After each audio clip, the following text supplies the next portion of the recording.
or if it's because he refused to remove from the promotion list these two black men and these two women. Amazon now, the company, has raised prices by 3.5%. Now, I'm not sure exactly how this works. Here's the exact, this is from Brad Reed over on Common Dreams. Amazon announced on Thursday that beginning April 17th, it would add a 3.5% fuel and logistics-related surcharge to vendors who use its Fulfillment by Amazon service in the U.S. and Canada. Now, whether that's 3.5% being added to the delivery charge or whether that's 3.5% being added to the cost of the product, I'm not certain, and I read the article twice looking for an explanation. It does go on to say that Tara Hoops, the director of economic analysis at the Chamber of Progress, said that Amazon's surcharge is, quote, yet another example of more increased costs to come and the ongoing supply shock caused by Trump's illegal war in Iran. Amazon is not alone in doing this, according to the New York Times.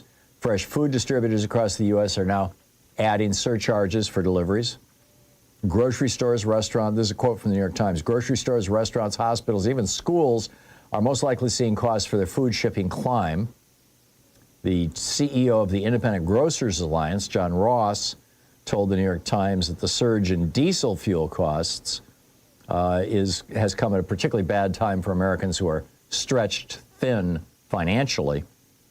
He said for people who spend every nickel they have on daily expenses, if grocery prices go up $5, that $5 has to come from something else. But it's hard for the grocers to eat it also. He said for every $1 that consumers spend at the register, grocery stores keeping about 2 pennies. There's very little room there. Grocery stores, famously operate on fairly slim margins, between 2 and 7%. So here we are. Donald Trump lying us into a war, telling us that Iran was just weeks away from having a nuclear weapon that they could hit the United States with when they weren't even close. I mean, they weren't even trying. That they had no missiles that they could use. They had no nukes that they could use. It was literally all lies.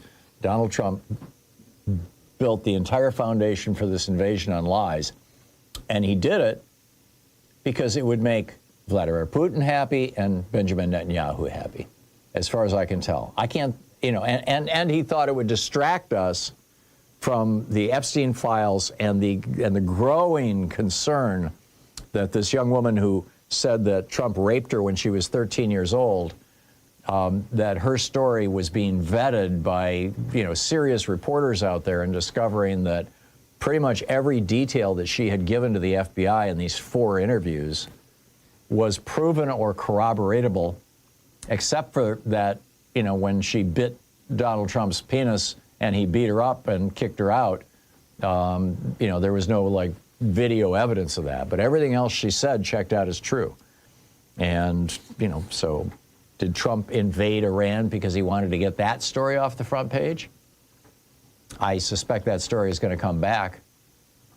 Or did he invade Iran because he thought it would be as easy as taking out Maduro in Venezuela? If so, he clearly is not listening to the people around him who actually know something about that region. I mean, I'm not a military expert. I've never worked in the White House, but I knew that Iran would shut down the Straits of Hormuz. And Trump comes out and goes, who could have thought? Who could have imagined? Nobody would have known. Yeah, right. I mean, he's just lying through this whole thing. And now this new intelligence report, this was just released yesterday, and this came out of, kind of leaked out of the White House, that Iran has roughly half of its missile launchers intact and thousands of one-way attack drones still there. And meanwhile, Trump is moving all of these American soldiers in. It looks like he's going to try and take Carg Island. In fact, I'm guessing he's going to try and do it this weekend. Just a guess. And it's going to be a killing field. It's just, get ready.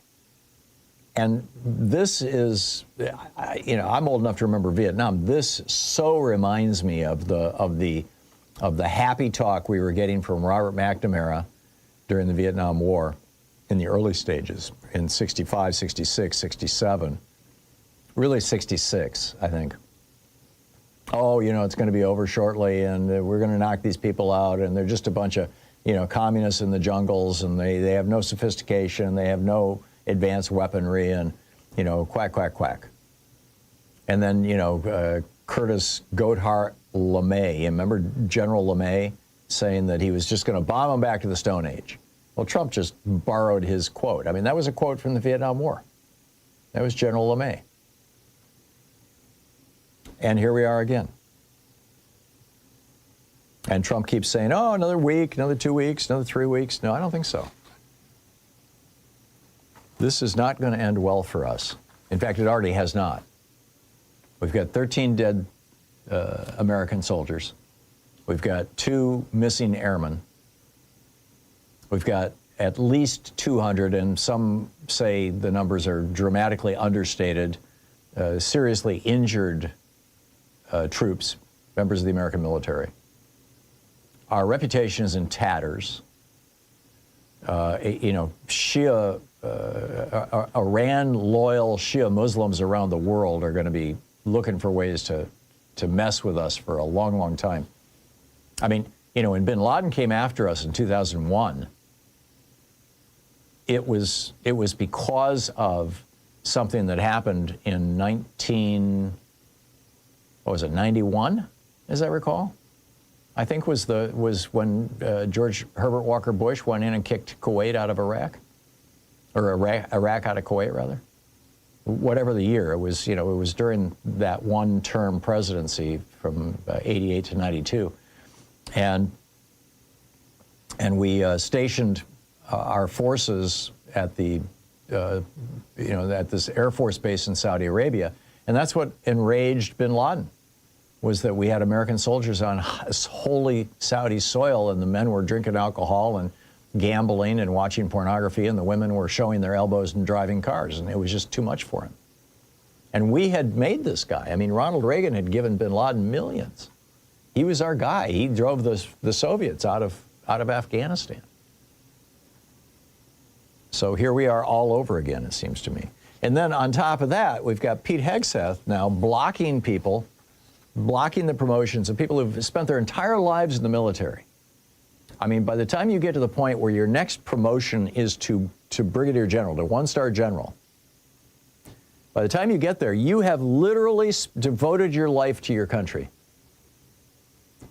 And Hegseth just fired the head of the Army. And we don't know for sure why. We don't know if it's because he refused to send people into combat in Iran. I doubt it. Or if it's because he refused to remove from the promotion list these 2 black men and these 2 women, which there's credible reports that that's actually the case. It could be both. But I mean, this is just so wrong. This is so racist. So fundamentally un-American. Recent cases include 3 Marine officers, 2 women and a black man whose promotions were blocked despite recommendations and no ongoing investigations. And in the Army, 4 officers, 2 women and 2 black candidates were removed from a promotion list before it advanced to the Senate. They note such interventions are highly unusual. And the allegations were made the same day that Hegseth fired the Army's Chief of Staff, General Randy George, who, according to the New York Times, had clashed with the Defense Secretary's bid to block promotions and refused to remove individuals on request. So, amazing stuff. I mean, here we've got a Secretary of War, Secretary of Defense, who is actively purging the senior levels of our military, and has been since he came into office, of black people and women. This is not how America should. That's not America. That's how Putin would run Russia.